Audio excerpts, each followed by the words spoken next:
Hey, good morning, everyone. Hey, I wanted to jump on here on a couple of issues. First one being, when are Catholics, and by the way, half my family's Catholic, so I don't want to hear any bullshit about, oh, you're hating on a religion. I pretty much hate on all of them, because if it's a man-made religion, it's not what you think it is. Anyway, I'm wondering, what is it going to take for the everyday Catholic, and this goes out to half my family as well, to stand up and say enough's enough and basically quit your church, okay? Stand up during Mass and say, how do I know my child's not getting fucked by one of these priests? And tell them that it continues to go on and on. 300 pervert child pedophile priests, who I guarantee are Luciferians up in Pennsylvania. One of them even molested an 18-month-old child, okay? These people are monsters, folks. The Vatican is nothing but a continuation of the Roman Empire. Look at history. Same real estate, same organization, just different costumes and a new strategy, okay?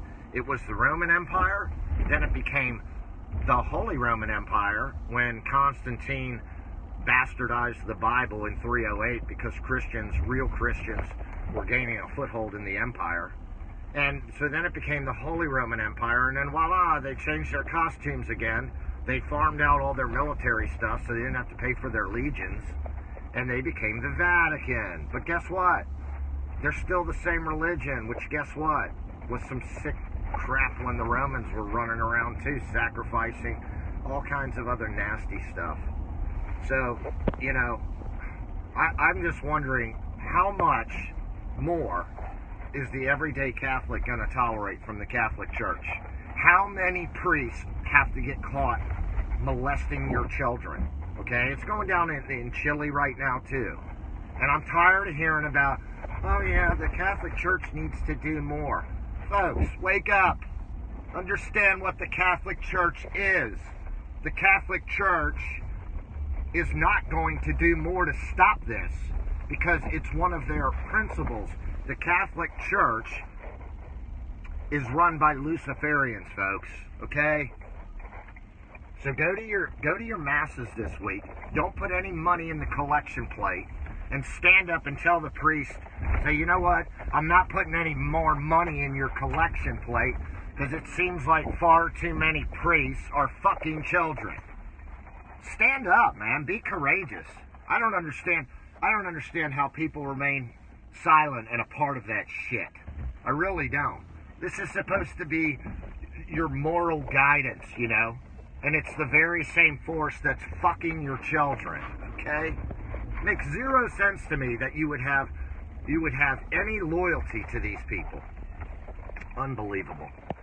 So anyway, if you're Catholic, I encourage you to stand up, go to Mass this week, even if you don't go every week, and stand up and ask the priest, how do you know that, how do I know that my child is not being fucked by a priest? Because they deserve to be asked that question out in the open, guys, okay? If you're a Catholic, you deserve the answer to that. And I would suggest you start looking for another faith, because that one is run by Luciferians, okay? They're in some very dark, evil shit. And I'm not going to go into all the reasons why I believe that, but I think the evidence is clear if you're willing to research it and look at it. The other thing I wanted to jump on was now apparently, I'm reading on Twitter this morning, CBS and all the mainstream media, how InfoWars has been, I don't know if they're permanently canceled or whatever, from Twitter for inciting violence. So I engaged this woman who was cheering this on, and I said, first of all, I'd like you to give me an example, and I'm not a big Alex Jones follower, guys, but, I don't care if he's David Duke, I believe in the First Amendment, and end of story. And, with the exception, I will give an exception to that First Amendment, and that is that if you are intentionally using social media or the media to perpetrate crimes against children, or really to perpetrate perpetrate any serious violent crimes, especially, then we have limitations on that when it's going to harm other people, especially children. But I asked this person, I said, why don't you give me some examples of how Alex Jones incites violence? And we went back and forth, and she just attacked me and continually could not provide me with even one example.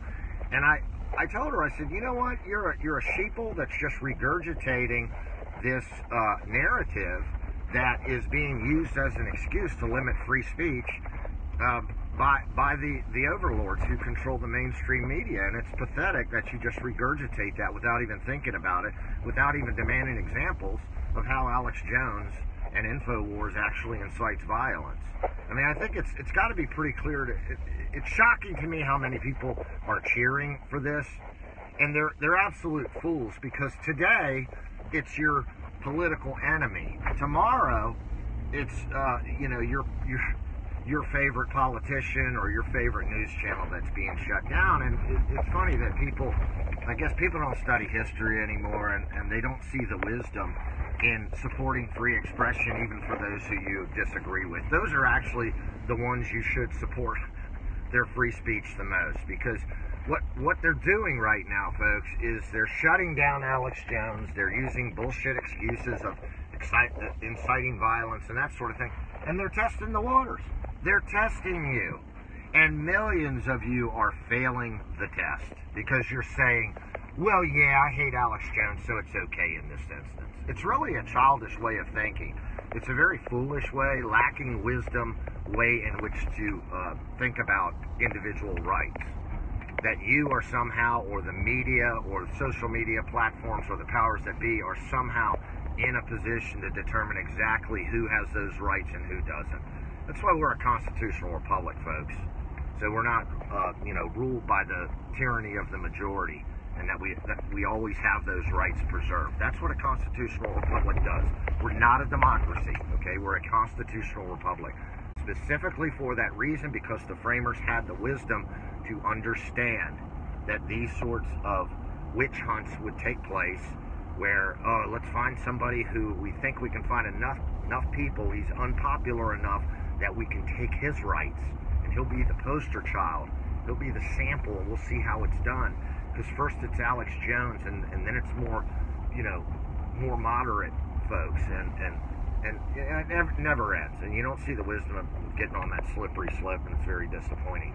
But my God, if the media gets in these orchestrated, just like they did with Q, this whole orchestrated thing, and they all simultaneously come out with the Q is evil message, and Q followers are cultists, and Q followers are dangerous and violent.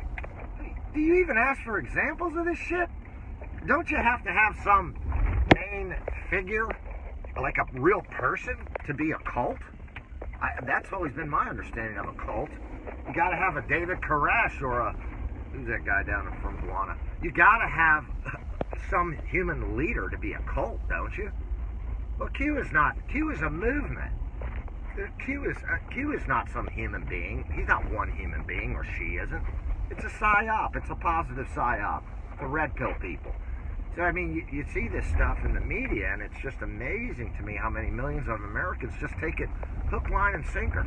They don't even ask for any proof. It's automatically, cults are, Q's a cult. All of a sudden, I got my brother emailing me, calling me a Q stick, and that kind of stuff.